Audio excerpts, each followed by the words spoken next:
Good morning मित्रांनो, R के science take या YouTube चॅनलमध्ये तुमचं सर्वांचं स्वागत आहे. आपण 6th standard first unit natural resources air water and land या युनिटमधला आपण आज शेवटचा टॉपिक बघणार आहोत, लँड. या अगोदर आपण एअर आणि वॉटर हे टॉपिक व्यवस्थित अंडरस्टँडिंग करून घेतले, डिस्कस केले. त्याची लिंक मी डिस्क्रिप्शन बॉक्समध्ये दिलेली आहे, ते व्हिडिओ व्यवस्थित बघून घ्या. आता आपल्याला शेवटचा टॉपिक बघायचा आहे या युनिटमधला, तो आहे लँड. म्हणजेच मराठीत त्याला आपण जमीन असं म्हणतो. नीट बघा.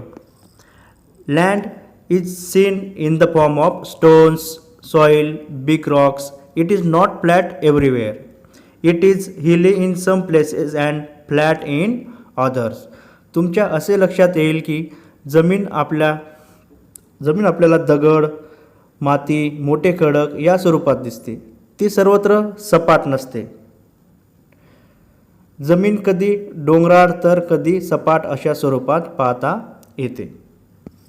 All terrestrial animals including man live on land. Some terrestrial dig burrows in the ground for shelter. मानवासह सर्व भूचर प्राणी जमिनीवर राहतात. काही भूचर निवाऱ्यासाठी जमिनीत बीळ करून राहतात. डिग बरोज म्हणजे जमिनीत काय करतात, बीळ करून राहतात.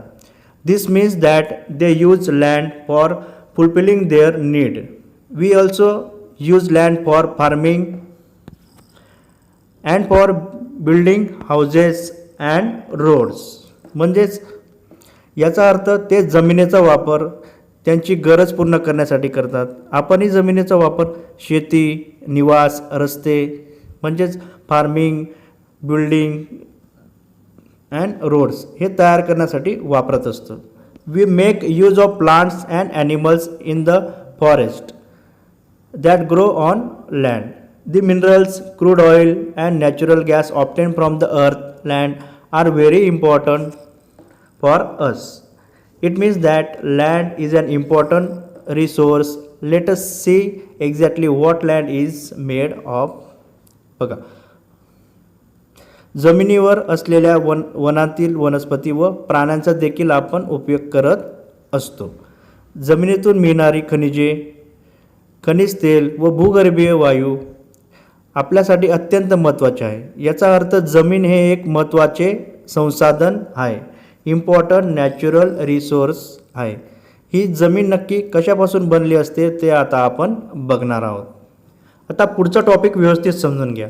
Layers of the mixtures in the bottle म्हणजे बाटलीतील मिश्रणाचे थर.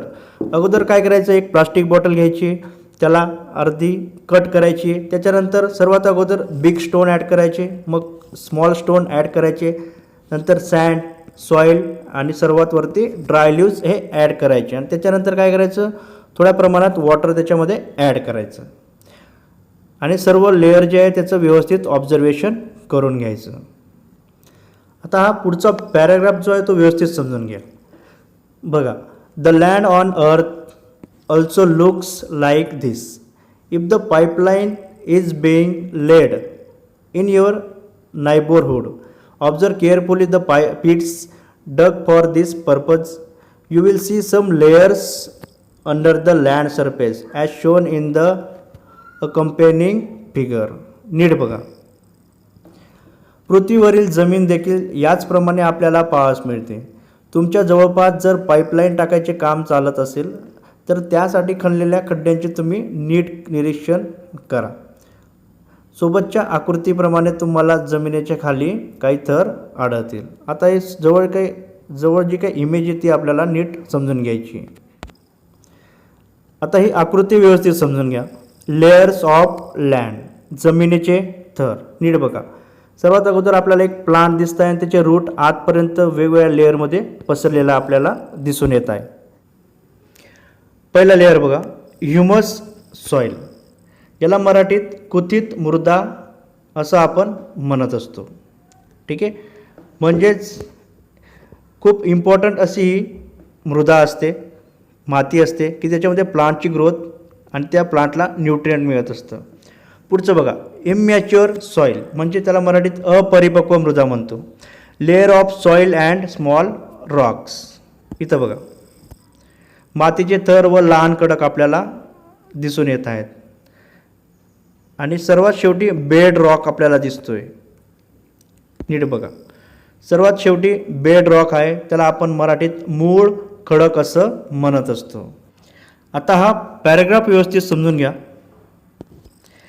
If the land has mature soil, the topmost layer is form by decomposition of the remains of plants and animals. म्हणजेच परिपक्व मृदा असलेल्या जमिनीत सर्वात वरचा थर हा वनस्पती व प्राण्यांच्या अवशेषांच्या कुजण्याने निर्माण होतो.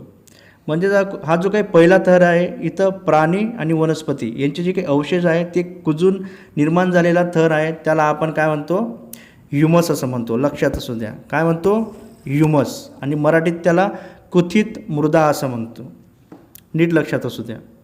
ह्युमस म्हणजेच काय, तर जमिनीचा सर्वात वरचा सुपीक असा थर की जो प्राणी आणि वनस्पतींच्या अवशेषांपासून तयार झालेला असतो.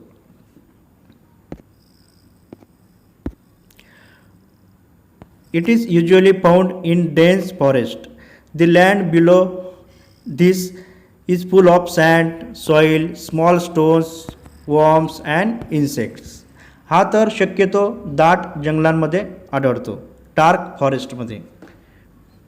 त्याखालील जमीन वाळू, माती, बारीक खडे, कृमी, कीटकांनी युक्त असते. The soil is immature. Further, below this layer, the proportion of soil decreases and that the rock increases.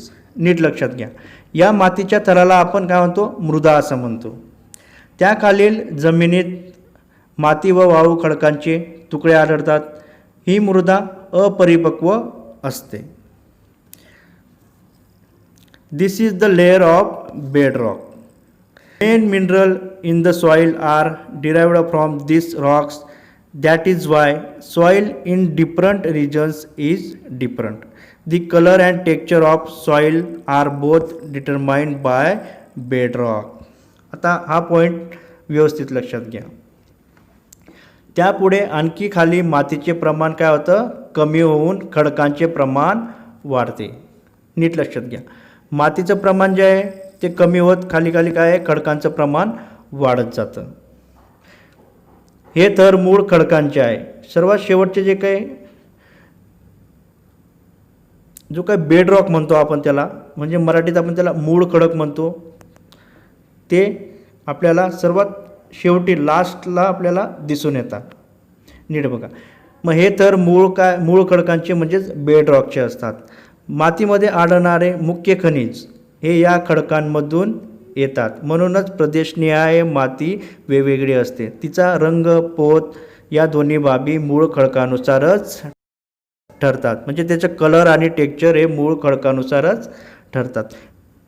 आता एक गोष्ट नीट लक्षात घ्या, समजून घ्या. हे जे काही मूळ खडक म्हणजेच त्याला आपण बेड रॉक असं म्हणतो, हे काय करतात, यांचं आत यांचं झीज झाल्यामुळे काय असतात, ते ज्या मिनरलपासून तयार झालेलं असतात तेच मिनरल काय होतं, त्या मातीत मिसळतं आणि त्यानुसार त्या मातीला त्या खडकाच्या मिनरलनुसार कलर आणि टेक्स्चर म्हणजे रंग आणि पोत हे त्याला मिळत असतं.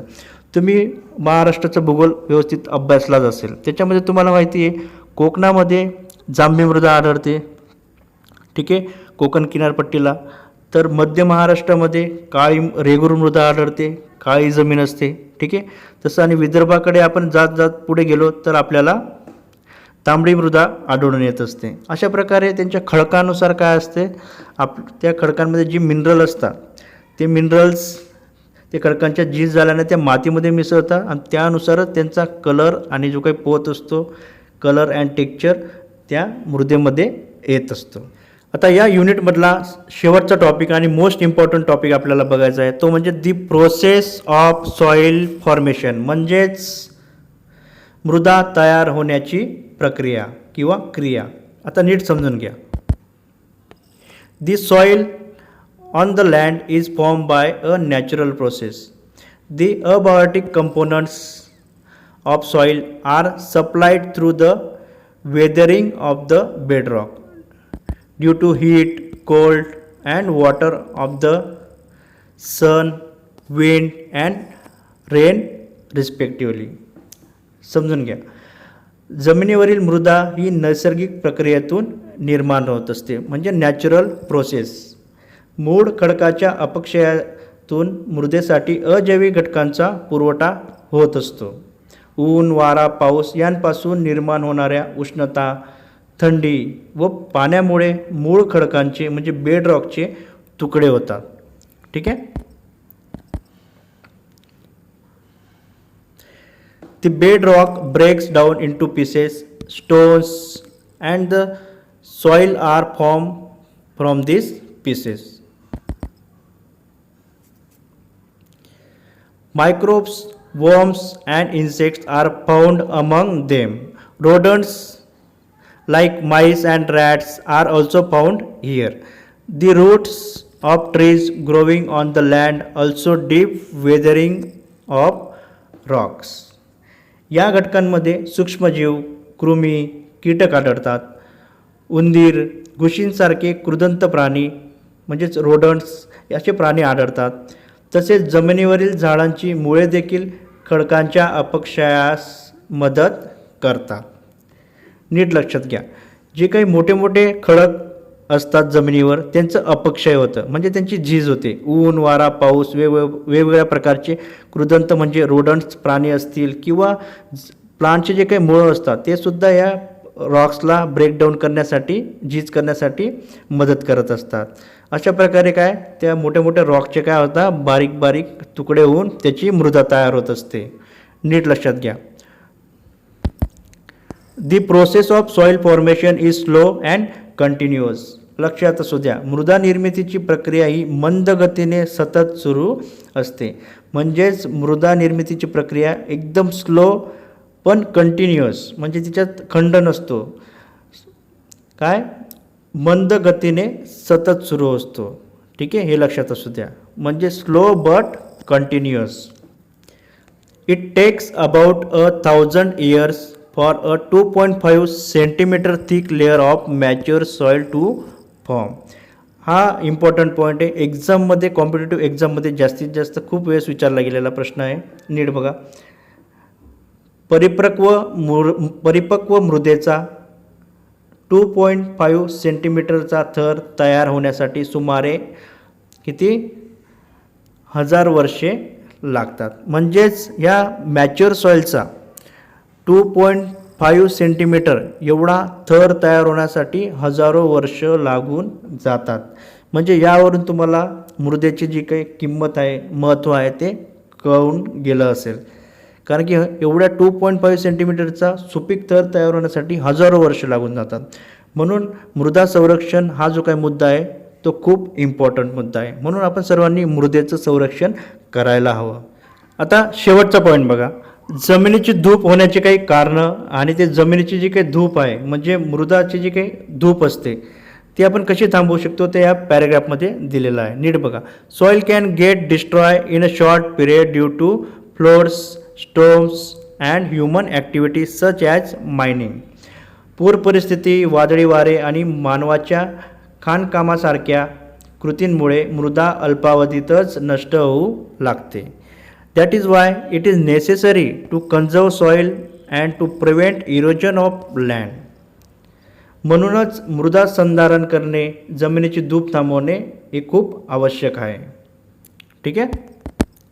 The best remedy for this is to increase the green cover of the land. Erosion of land is reduced if grass, trees and bushes are grown in it. म्हणजेच मृदा संरक्षणाचा जो काही सर्वोत्तम उपाय आहे तो म्हणजे जमिनीवरील वनस्पतींचे जे काही आच्छादन आहे ते वाढवणे. गवत, झाडे, झुडपे वाढवल्यास जमिनीची धूप जी काय आहे ते कमी होते. आता पुष्कळ लोकांना हे माहिती आहे की पुष्कळ लोक जे असतात ते बांधवर जे आहे ते झाडं लावत असतात. ते का लावत असतात? तर वाऱ्यामुळे मृदा जी असते ती इकडं तिकडे जे आहे ती ट्रॅव्हल होत असते, किंवा जास्त पावसाच्या फोर्समुळे मृदा पण काय होते, एका ठिकाणाहून दुसऱ्या ठिकाणी ट्रान्सफर होत असते. मग तेच थांबवण्यासाठी, म्हणजेच मृदेचे धूप थांबवण्यासाठी आपण जर जमिनीवर जास्तीत जास्त वनस्पतींचं आच्छादन वाढवलं, गवत, झाडे, झुडपे हे लावलं, तर आपण जमिनीची धूप जी आहे ती थांबवू शकतो. आता एक सर्वात महत्त्वाचा मुद्दा लक्षात असू द्या. The proportion of humus in the upper layer of good fertile soil is about 33% to 50%. म्हणजे चांगल्या सुपीक मृदेमध्ये वरच्या थरात कुतीत मृदेत म्हणजे जी काही ह्युमस असतं त्यामध्ये जी काही चांगली सुपीक मृदा असते तिचं प्रमाण जे असतं ते 33% टू 50% असते. अशा प्रकारे आज आपण natural resources, air, water and land हे युनिट जे आहे ते कंप्लीट केलेलं आहे. आपण नेक्स्ट व्हिडिओमध्ये सेकंड युनिटला सुरुवात करू, द लिव्हिंग वर्ल्ड. ठीक आहे. तर अजूनही चॅनलला सबस्क्राईब केलं नसेल तर प्लीज सबस्क्राईब करून घ्या. जवळ असलेला बेल आयकॉनला प्रेस करा, जेणेकरून जेवढे पण इम्पॉर्टंट व्हिडिओ असतील ते अपलोड केल्यानंतर तुम्हाला त्याचं नोटिफिकेशन मिळेल. लाईक करा, कमेंट पण करा. तुमच्या प्रतिक्रिया ज्या आहेत त्या मला कळवा, आणि व्हिडिओ जो आहे तो जास्तीत जास्त मुलांपर्यंत शेअर करा, जेणेकरून या व्हिडिओचा फायदा त्या मुलांना पण होणार. ठीक आहे.